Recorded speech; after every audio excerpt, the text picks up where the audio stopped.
On the day of Mama's funeral, I thought the pain in my chest was grief. Until my uncle leaned in close, his breath smelling faintly of whiskey, and whispered, "The will's been changed, baby girl, and you ain't in it." The words clung to me like cold rain.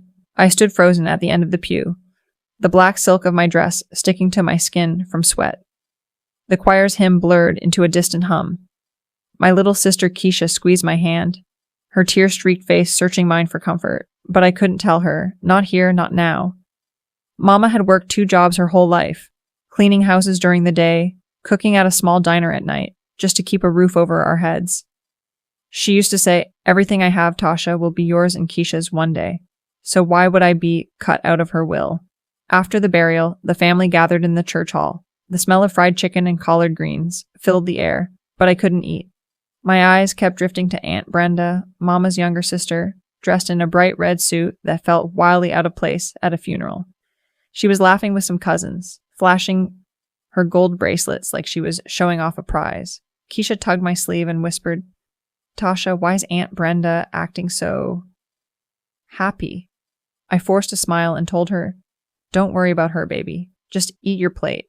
But I saw it, how Brenda avoided looking me in the eye. 3 days later, we sat in a cramped office that smelled like old paper and coffee.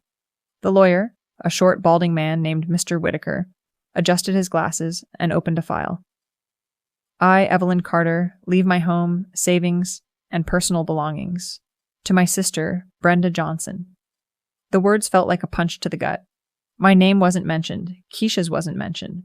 Brenda sat across from me, lips curled into a smug half-smile. She didn't even glance at us, just crossed her legs and tapped her nails on the table. "That's impossible," I said, my voice shaking. "My mama would never—" But Mr. Whitaker cut me off. "I'm sorry, Miss Carter. This is the will I have on record." Brenda stood up, smoothing her suit jacket. "Well, some people get what they deserve. Guess Evelyn finally saw the truth about you." My hands clenched into fists. I wanted to leap across the table, but Keisha's small hand gripped mine under the desk. That night, the house felt colder than ever. I sat on the edge of Mama's bed, the faint scent of her lavender lotion still lingering on the pillow. Tears blurred my vision as I thought about the mortgage, Keisha's school fees, and the memories we had in this house. In a desperate search for comfort, I reached for Mama's old Bible, the one she carried to church every Sunday.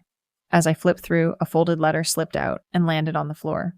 My breath caught as I recognized Mama's handwriting. "If you are reading this, it means I'm gone. Tasha, the truth is in the cedar box in the attic. Don't trust Brenda. She's not who she says she is." My heart pounded. Mama never wrote things like this. What truth? And why warn me about Brenda? The next morning before Keisha woke up, I grabbed a flashlight and climbed into the attic. Dust swirled in the air, and the wooden floor creaked under my feet. There, against the far wall, sat a cedar box. It was locked. It took nearly an hour of searching before I found a small brass key taped under Mama's sewing machine. My hands trembled as I unlocked the box. Inside were old photographs, bank statements, and another will.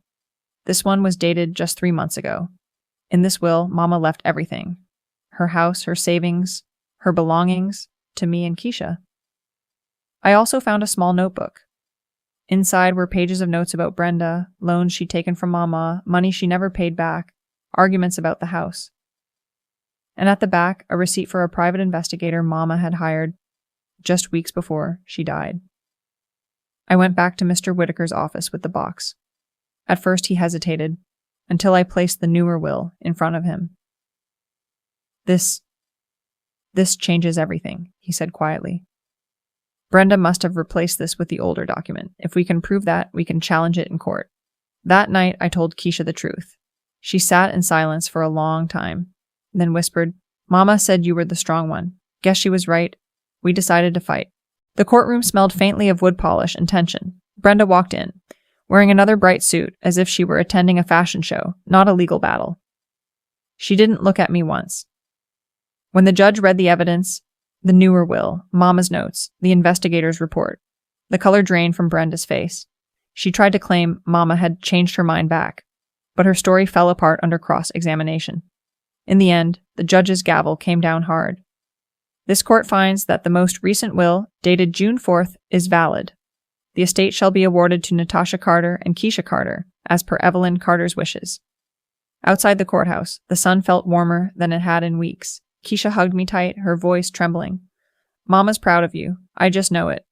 I looked up at the sky, letting the light wash over me. People say blood is thicker than water, but sometimes it's the ones who share your blood who'll betray you the deepest. Mama's house is ours now, but more than that, we kept her truth alive.